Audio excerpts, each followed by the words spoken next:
말씀을 좀 1장부터 쭉 봤으면 좋겠는데 시간 관계상 1장에 있는 부분들은 우리가 봉독하지 못했습니다. 하지만 그렇다고 봉독을 안 할 것이냐? 아닙니다. 합니다. 설교 중간중간에 우리가 함께 그 말씀들을 보게 될 것입니다. 여러분, 교회 절기라는 말 들어보셨죠? 절기. 교회마다 절기라는 게 있어요. 이 교회 절기가 어디에서 나와요? 교회력에서 나와요. 교회력. 그러면 이 교회력이라는 게 무엇인가? 교회력이라는 것은 예수 그리스도의 복음을 주제들로 하여서 삶의 내용을 바탕으로 둔 연중 예배 계획을 잡을 때에 이 교회력이라는 걸 사용합니다. 교회력에는 이런 게 있어요. 대림절, 성탄절, 그리고 주연절, 사순절, 부활절, 오늘처럼 성령 강림절, 이렇게 6가지의 절기로 보통 큰 절기를 잡고 그 절기 안에서 각 교회들이 연중 계획들을 세우게 되어집니다. 그런데 이 6가지의 절기 중에 모든 교회가 절대적으로 지키는 절기는 딱 2개입니다. 뭐죠? 성탄절 그리고 부활절. 딱 2개예요. 그러면 나머지 4개 절기는 뭐냐? 이거는 각 교회의 형편과 또 교단과 교파에 따라서 이거는 각 지교에서 알아서 선택사항으로 그 절기들을 지키게 되어집니다. 그 이쯤 되면 여러분이 저한테 뭔가 질문을 하실 게 생길 수도 있어요. 뭐냐면, 목사님, 그럼 왜 이 절기 가운데 매추감사절, 추수감사절 이런 건 왜 빠져요? 그리고 또 우리 5월달 한 해를 끝마치면서 새로운 한 해를 맞을 때 송구영신 예배드리죠. 그 송구영신 예배, 뭐 어린이주일, 어버이주일, 기타 등등 여러 가지 주일들은 왜 그건 절기에서 빠져요? 라는 질문을 여러분이 가지실 수 있습니다. 이 질문들에 대해서 제가 간단하게 답변을 드리면, 이러한 송구영신 예배, 뭐 어린이주일, 어버이주일, 부부주일, 뭐 이런 것들은 교회 절기가 아닙니다. 교회 절기가 아닙니다. 이거는 앞에서도 잠깐 거론을 했지만 각 나라마다 각 교회의 현황과 상황에 따라 그렇게 지정을 하고 예배를 드리는 거예요. 우리가 5월 첫째 주를 어린이주일로, 둘째 주를 어버이주일로 지킨다고 해서 모든 나라가, 모든 교회가 그러는 건 아니에요. 그거는 교회의 형편과 그 나라의 특성에 따라 좀 변경될 수 있습니다. 그래서 예를 들자면 이런 거예요. 송구영신 예배 우리가 언제 드리죠? 12월 31일 날 보통 밤에 오후 11시, 11시부터 11시 반, 그 사이에 시작을 해서 0시를 같이 넘기면서 예배를 드립니다. 그런데 현대에 와서는 이 송구영신 예배를 안 드리고 1월 1일 신년 예배를 드리는 교회들이 있습니다. 그러니까 오히려 현대인들의 그 바쁜 생활과 여러 가지 것들을 안배해서 신년 예배로 1월 1일 날 첫 예배를 드리는 교회들도 있습니다. 그럼 여러분, 추수감사절은 뭘까요? 추수감사절. 이거는 영국의 청교도인들이 신앙의 자유를 위해서 신대륙을 찾아 나섰습니다. 신대륙에 와서 참 바다를 건너오는 게 이렇게 옛날에 쉬운 일이 아니에요. 많이 죽었어요. 힘들었어요. 그리고 그 새로운 땅에 와서 개척을 해야 되는 입장이었고, 근데 인디언들의 도움을 통해서 옥수수를 심고 여러 가지 작물들을 심어서 추수를 하게 되었습니다. 이 추수한 것을 감사하면서 그 인디언들도 초대해서 같이 첫 수확을 나누고 하나님 앞에 감사함으로 예배드렸던 것, 이것이 유래가 돼서 추수감사절이 지금까지 오고 있습니다. 그래서 세계의 각 교회들이 이것이 하나님 앞에 1년 동안에 그 풍성하게 나누어 주신 은혜, 또 1년 동안에 우리가 받은 은혜, 누렸던 모든 것들 감사하는 마음으로 11월 셋째 주를 우리가 추수감사절로 예배를 드리고 있습니다. 그런데 요 사이에는 한국교회에서 우리의 어떤 정서상으로 봤을 때 11월 30셋째 주면 거의 한겨울이기 때문에 11월 첫째 주나 10월 마지막 주에 추수감사절 예배를 드리는 그런 교회들이 있어요. 자, 그럼 매추감사절은 어떨까? 이 매추감사절은 우리나라 기독교에서 좀 발생이 된 겁니다. 실은 우리나라. 예전에 우리 선교사들이 우리나라 땅에 들어왔을 때 우리나라는 어떤 문화의 나라입니까? 농경사회 문화의 나라예요. 또 가을 추수가 있으면 봄에 뭘 추수해요? 보리를 추수하게 됩니다. 그래서 그 보리를 추수하는 거에 대해서 감사함으로 예배를 드렸던 게 매추감사절이에요. 근데 이게 현대에 와서는 어떻게 좀 바뀌어가고 있냐면 우리가 농경사회 문화가 아니잖아요. 보리를 추수하거나 그런 문화가 아니다 보니 이제는 그 매추감사절이라는 의미가 반년 동안 지켜주신 하나님의 은혜에 감사하며 매추감사절을 지키는 교회들도 있고, 아니면 앞에서 잠깐 얘기한 것처럼 농경사회 문화가 아니기 때문에 매추감사절을 지키지 않고 그냥 추수감사절로 모든 것을 감사의 날로 정하는 그런 교회들도 있습니다. 자, 그런데 보통 우리나라가 이 매추감사절을 이야기할 때 근거를 어디에 두느냐? 구약에서 찾아요. 구약에 보면 여러분 77절이라고 나옵니다. 77절. 이 77절은 7번의 7날이라는 의미예요. 7번의 7날. 그러니까 이스라엘의 농경 문화에서 비롯된 건데 거기에 보면 초실절이라고 있는데 이 초실절은 뭐냐? 밀을 첫 수확하는 그때가 초실절이에요. 그래서 밀을 첫 수확하여서 7주 동안 그 밀을 수확하고 종결 지은 다음에 하나님 앞에 감사드렸던 그 절기, 그게 바로 77절입니다.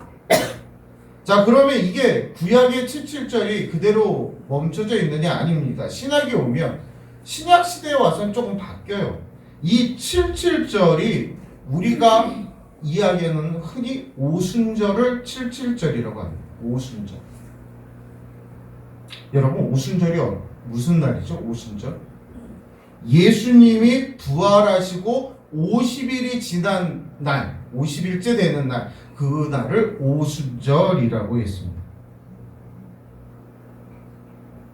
이 오순절이라는 날이 어떻게 보면 그냥 그런 날인가 보다. 예수님이 부활하시고 50일 지난 날 이렇게 생각할 수 있는데 오순절이 우리 기독교에 있어서는 좀 깊이 생각해 볼 필요가 있는 날입니다. 왜 그러냐면 오순절 날 어떠한 사건이 터져버립니다. 사건이 터져요. 이 오순절 날 마가의 다락방에 제자들이 120명의 제자들이 모여서 기도를 하고 있었는데 거기에 성령이 임하는 사건이 터집니다. 그래서 성령이 임하자 그들이 모두 다 나가서 각 방언으로, 오늘 본문 속에서도 방언이라고 나와 있는데 이 방언이라는 것이 여러분 우리가 기도원이나 이런 데에 방언기도 이 이야기가 아닙니다. 이 방언이라는 세계 각국의 언어를 이야기하는 겁니다. 세계 각 나라 천하 각국의 말들을 이 제자들이 나가서 말할 수 있게 되고 외치게 됐다는 거예요.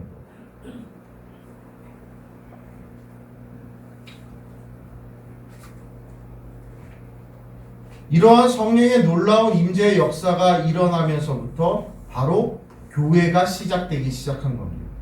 그래서 오순절이라는 날이 교회의 시작을 알리는 날이기도 하지만 성령이 임하셔서 놀라운 역사가 이제 일어나기 시작한 날이기도 한 것입니다. 그래서 이 사건을 그날 오순절 날에 있었던 성령의 놀라운 역사가 지금의 우리들에게도 임하기를 간절히 바라는 마음에서 우리가 지키는 절기, 그게 바로 성령 강림절이에요. 올해는 5월 19일 이 셋째 주가 성령 강림 주일입니다. 이 성령 강림의 역사가 일어나기 위해서 우리는 먼저 하나님의 언약하신 성령을 기다릴 수 있었어야 했습니다. 우리 사도행전 1장 4절로 5절 말씀 한번 보시겠습니다. 사도와 같이 모이사 저희에게 분부하여 가라사대 예루살렘을 떠나지 말고 내게 들은 바 아버지의 약속하신 것을 기다리라. 요한은 물로 세례를 베풀었으나 너희는 몇 날이 못되어 성령으로 세례를 받으리라 하셨느니라. 아멘.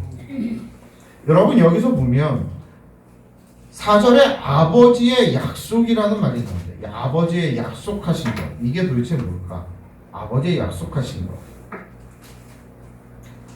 5절에 보니까 그 약속하신 것이 성령으로 세례를 받는 것으로 기록을 하고 있습니다. 우리가 하나님의 약속을 듣고 기다리면 하나님의 그 약속이 성취되는데 그 약속의 내용은 바로 우리에게 성령이 임한다는 거예요. 그 성령이 임한다는 것은 우리 안에 하나님이 허락하신 큰 복이 임한다는 것입니다. 우리는 물세례만 받는 것이 아니라 성령을 통해서 성령의 세례도 우리는 받아야 합니다. 약속의 말씀을 믿고 기다리면 기다리는 자에게 하나님께서 그 성령을 통한 세례를 베풀겠다라는 그 약속이 이루어지는 것. 오늘 우리 성도들에게도 이 성령의 놀라운 약속이 이루어지기를 주의 이름으로 축원합니다. 우리가 반드시 성령의 세례가 있어야 됩니다.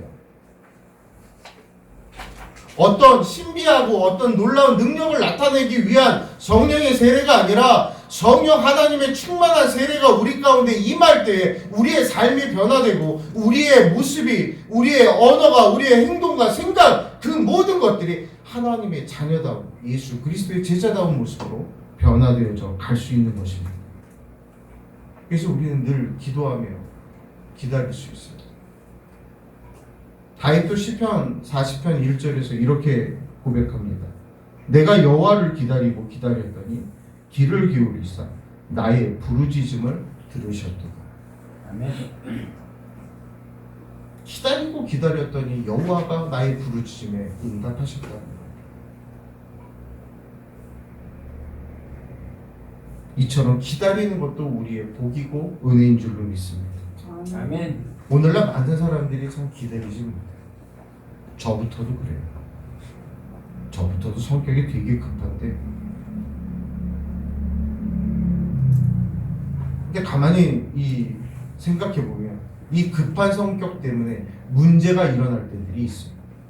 우리 이 급한 성격들 때문에 가정에 불화가 일어날 수도 있습니다. 여러분 이제 결혼들 하셔갖고 한평생 같이 살아오시고 그러셨는데 그래도 안 맞는 부분들이 있잖아요. 다른 집은 잘 모르겠고 저희 집 얘기를 하면 죄송해요. 맨날 저희 집 얘기만 해서 다른 집은 잘 몰라서 저희 18살 때 만나서 12년 연애했잖아요. 12년 연애해서 결혼했거든요. 결혼해서 이렇게 살아가는데 안 맞아요. 안 맞아요. 뭐가 안 맞냐면 치약 짜는 게 안 맞아요. 집사람은 치약을 중간부터 짜요. 저는 치약을 끝에서부터 짜요. 그러니까 욕실 들어가면 치약 불매 새 치약인데 중간이 푹 들어가 있는 거예요. 그래 나는 밑에서부터 짜는데 야 왜 중간부터 짜? 밑에서부터 짜야지. 어차피 짜다 보면 밑에서부터 짜게 돼 있어. 그냥 급한데 뭐 편하게 짜면 되지. 이래 안 맞아요.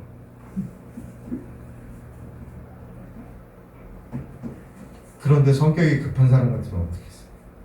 저도 급한 편이지만 야! 니 끝에서부터 짜지 왜 중간부터 짜고 이게 뭐야? 그럼 결국에 뭐가 됩니까?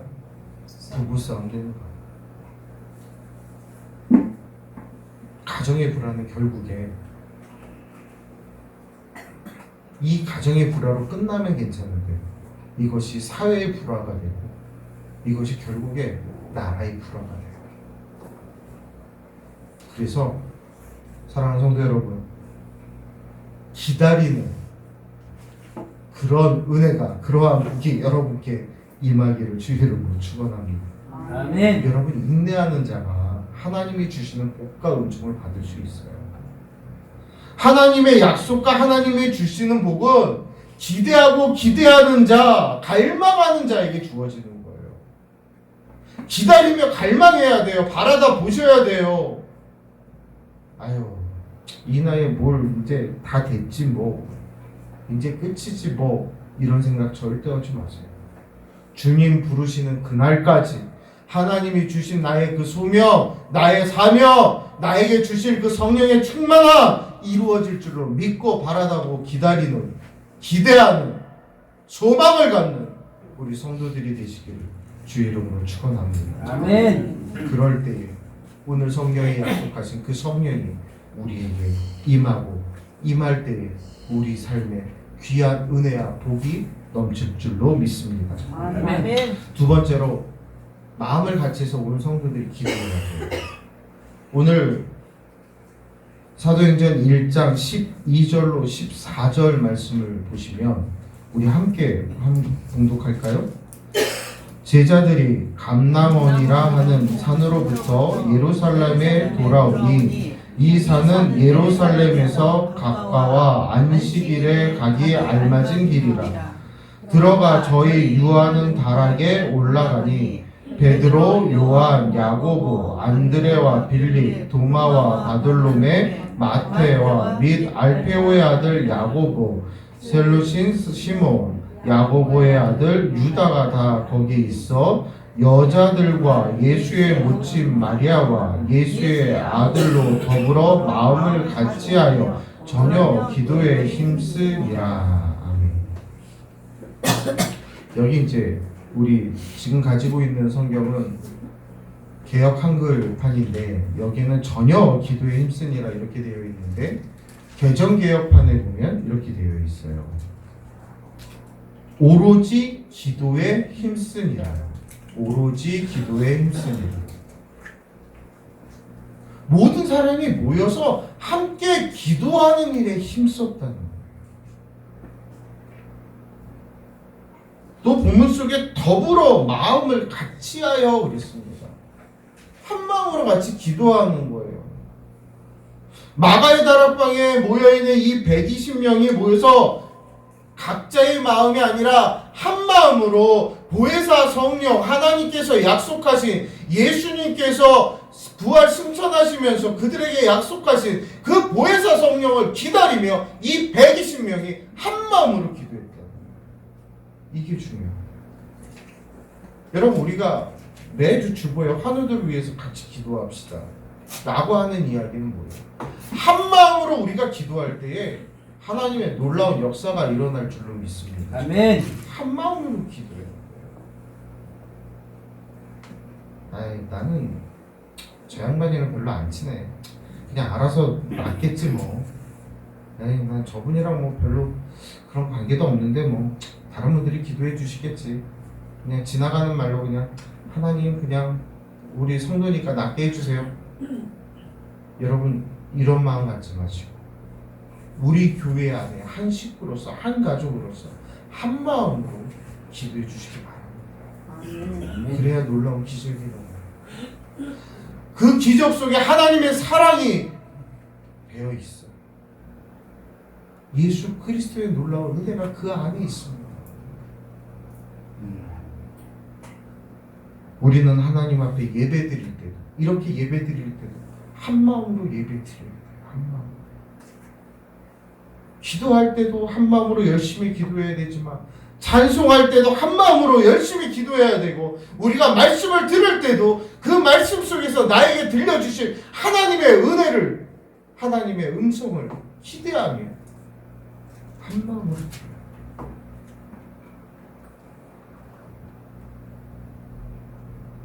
우리가 한 마음으로 오로지 기도에 힘쓸 때에 약속의 말씀이 우리 가운데 성취되어지고 성령이 우리 안에 임하시는 겁니다. 그런데 이 성령을 받기까지 하루 이틀도 아니고 열흘 동안 열심히 기도했다고 했습니다. 아마 그들은 열흘 동안 제대로 먹지도 않고 금식하며 기도했을 거예요. 그 120명이 그 다락방에 모여서 얼마나 뜨겁게, 얼마나 한 소망을 가지고, 한 기대를 가지고 그들이 기도했겠습니까? 잠도 제대로 자지 못하면 그들은 기도했을 거예요. 하나님 앞에 간절히 부르짖었을 거예요. 그때에 하나님이 응답하셨고 하나님이 그들에게 복을 허락해 주셨습니다. 바로 하나님의 약속하신 성령이 그들에게 임했대요. 그래서 누가복음 11장 13절에 예수님이 이런 말씀을 하세요. 너희가 악할지라도 좋은 것을 자식들에게 줄 알거든 하물며 너희 하늘 아버지께서 구하는 자에게 성령을 주시지 않겠느냐 말씀하십니다. 여러분, 성령을 달라고 기도하십시오. 여러분 안에 성령이 임하셔야 여러분 안에, 여러분이 예수를 믿을 때 이미 성령이 오셨지만 그 성령님이 내 안에 충만하게 역사하기를 간절히 기도하십시오.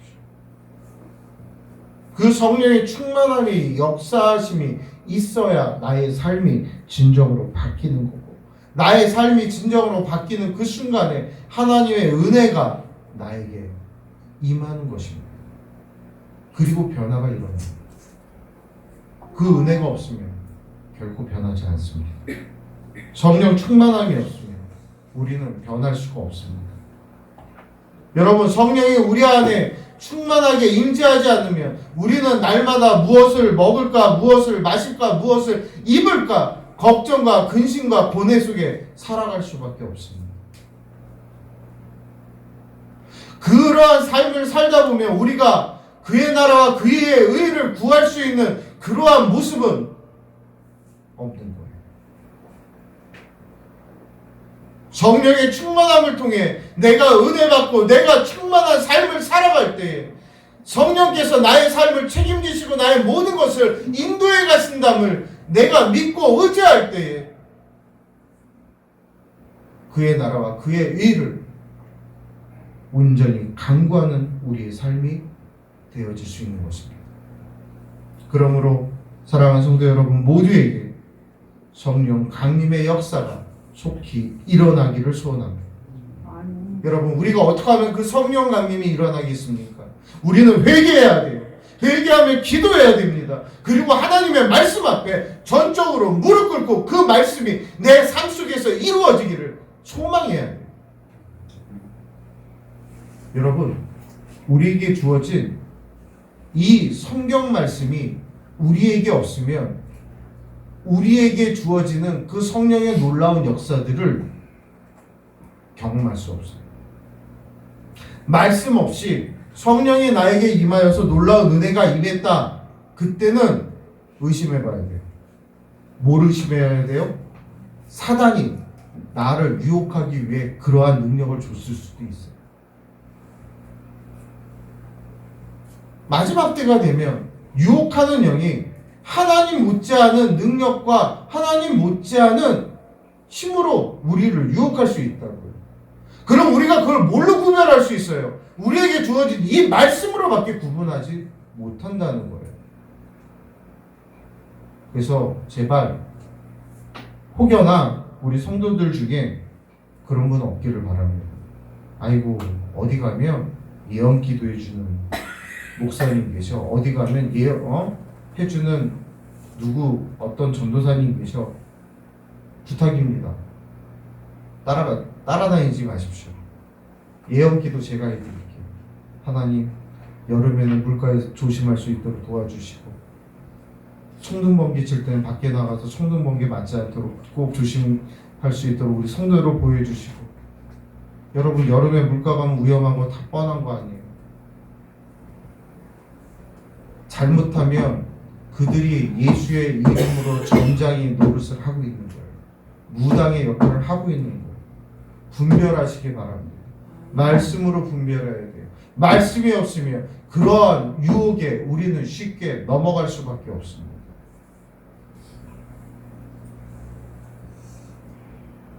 성령이 주시는 방언의 놀라운 은사도 있습니다. 그것도 구분할 수 있어야 돼요. 그러기 위해 어떻게 해야 돼요? 기도해야 되고 말씀 앞에 순종해야 돼요. 말씀이 우리 안에 온전히 역사해야 합니다. 그 말씀을 통한 성령의 충만함이 오늘 이 자리에는 우리 모두에게 임하기를 주의 이름으로 축원합니다. 아멘. 성령이 임하시면 여러분 뭐가 달라지는지 아세요? 말이 달라져요. 말이 달라져요. 오늘 성경에 보니까 이들이 뭐를 얘기해? 방언으로 말하기를 시작하니라 4절에 말씀하고 있어요.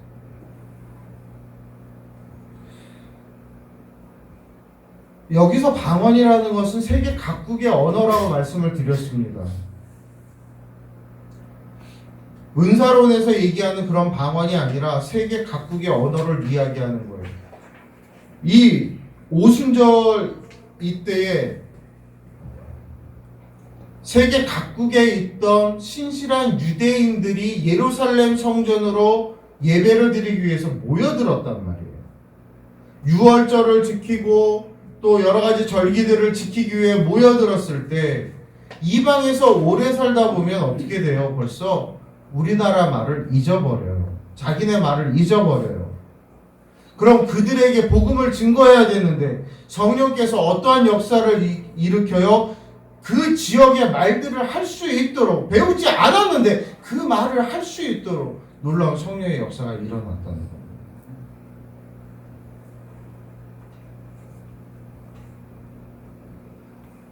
놀라운 역사예요.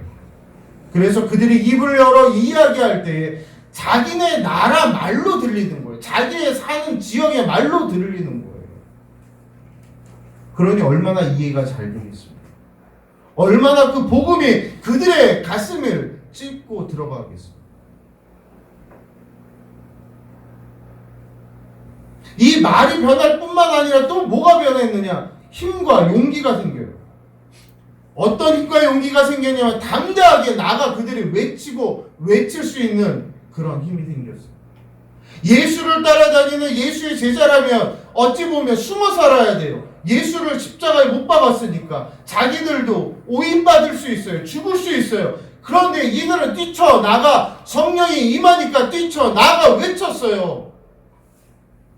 회개하라. 외쳤어요. 회개하라고 외쳤습니다. 예수님 앞에 나오라고 외쳤습니다. 그동안 숨어있던 그들이.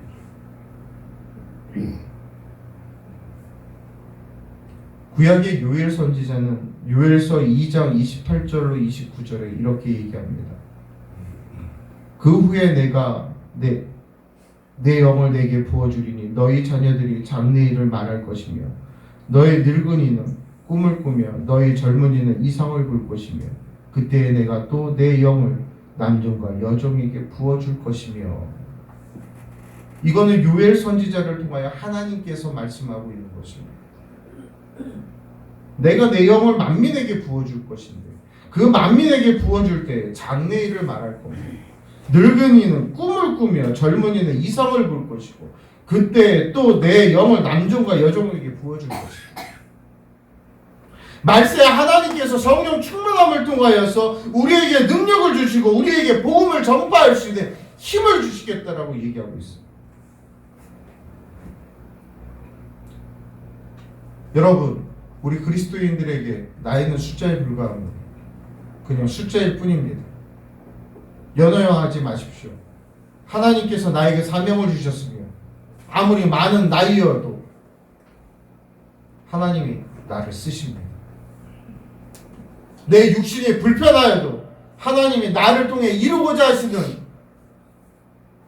비전이 있다면 나를 통해 반드시 이루십니다. 그러므로 그 소망을 보고 여러분 나아가시기 바랍니다. 세상의 술에 취하지 마시고 성령에 취하여 성령 충만함을 통해 이 땅의 모든 것들을 이겨낼 수 있는 여러분 되시기를 주의 이름으로 축원합니다. 여러분, 우리가 성령 받지 않고 우리 안에 성령이 충만하지 않고는 그 어디 가서 예수 그리스도를 증거할 수 없습니다. 그 어디 가서 하나님을 자랑할 수 없습니다. 그 어디 가서 우리의 교회를 이야기할 수 없습니다. 그리고 우리 안에 성령이 온전히 존재하지 않는다면 단 한 명의 전도의 열매도 맺을 수가 없습니다. 그러므로 우리 안에 성령 충만함과 말씀의 충만함을 통하여 여러분 평생에 정말 전도의 열매를 맺을 수 있기를 바랍니다. 많은 열매를 맺으면 좋겠지만 꼭 양이 중요한 것이 아닙니다. 단 한 명이라도 진실한 그 한 명을 우리가 전도하여 구원할 수 있다면, 구원의 자리에 갈 수 있도록 인도할 수 있다면 그것이 우리의 기쁨이고 우리의 사명이 될 줄로 믿습니다. 아멘. 사랑하는 성도 여러분, 오늘 이 시간에 모두 성령 충만함을 받는 귀한 여러분 되시기를 바랍니다. 우리 안에 살아 역사하시는 말씀이 항상 거하시기를 주 이름으로 축원합니다. 그리고 세상으로 나아가 성령의 놀라운 역사를 우리가 외칠 수 있고 그것을 증거할 수 있는 바로 예수 그리스도의 제자이며 하나님의 자녀가 모두 되시기를 우리 구주 예수 그리스도의 이름으로 간절히 축원합니다. 아멘.